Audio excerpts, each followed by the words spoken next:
नमस्कार, ये आकाशवाणी शिमला है। अब आप राजकुमारी चंदेल से प्रादेशिक समाचार सुनिए।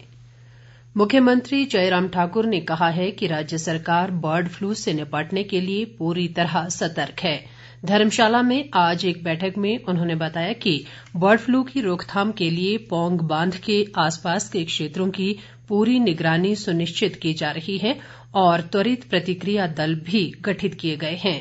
जयराम ठाकुर ने बताया कि पौंग बांध क्षेत्र में अब तक करीब 3,400 प्रवासी पक्षियों की मौत हुई है और इन्हें पूरे प्रोटोकॉल के तहत दफनाया जा रहा है ताकि किसी भी स्तर पर संक्रमण का खतरा न रहे। उन्होंने कहा कि पशुपालन और वन्य प्राणी विभागों की 65 टीमें बांध के आसपास के क्षेत्रों की निगरानी कर रही हैं। इस बीच मुख्यमंत्री ने कोविड-19 संक्रमण को रोकने के लिए उठाए गए कदमों की भी समीक्षा की। उन्होंने क्षेत्रीय अस्पताल धर्मशाला में कोविड टीकाकरण के पूर्वाभ्यास का भी जायजा लिया। केंद्रीय स्वास्थ्य मंत्री डॉक्टर हर्षवर्धन ने कहा है कि सरकार देश में पोलियो की तरह ही कोविड का भी उन्मूलन करेगी। उन्होंने कहा कि केंद्र सरकार ने कोरोना संक्रमण के फैलाव को नियंत्रित करने के लिए सक्रिय कदम उठाए हैं, जिससे मामलों में कमी आई है।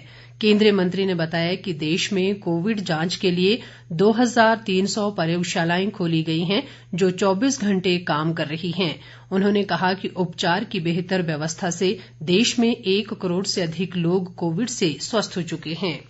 कोविड टीकाकरण का दूसरा राष्ट्रव्यापी पूर्वाभ्यास आज किया गया। 33 राज्यों और केंद्र शासित प्रदेशों के 736 जिलों में पूर्वाभ्यास आयोजित किया गया। इसका उद्देश्य वास्तविक टीकाकरण प्रक्रिया को सुगम बनाना है। लाभार्थियों के पंजीकरण और माइक्रो प्लानिंग सहित टीकाकरण अभियान की पूरी योजना का परीक्षण जिला अधिकारी की निगरानी में होगा। इस पूर्वाभ्यास में राज्य, जिला, खंड और अस्पताल स्तर के अधिकारियों को कोविड-19 टीकाकरण अभियान से जुड़े सभी पहलुओं की जानकारी भी दी गई।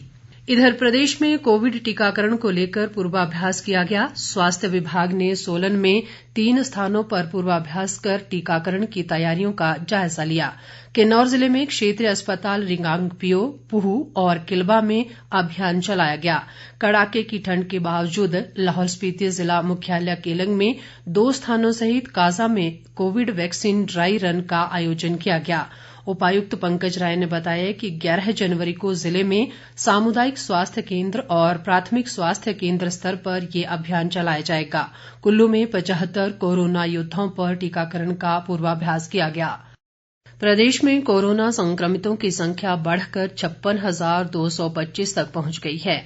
आज अभी तक 79 नए मामलों की पुष्टि हुई है, जबकि 132 लोग स्वस्थ हुए हैं। पिछले कुछ दिनों के दौरान संक्रमण से ठीक होने की संख्या में तेजी से वृद्धि हो रही है और ये संख्या बढ़कर 54,070 हो गई है। वर्तमान में सक्रिय मामलों की संख्या घटकर 1,167 रह गई है।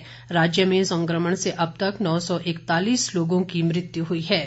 प्रदेश कांग्रेस अध्यक्ष कुलदीप सिंह राठौर ने निकाय चुनावों में कांग्रेस समर्थित प्रत्याशियों, पार्टी पदाधिकारियों और कार्यकर्ताओं के बीच बेहतर तालमेल बनाने सहित पार्टी का मत विभाजन रोकने के सभी नगर निकायों में चुनाव समन्वयक नियुक्त किए हैं।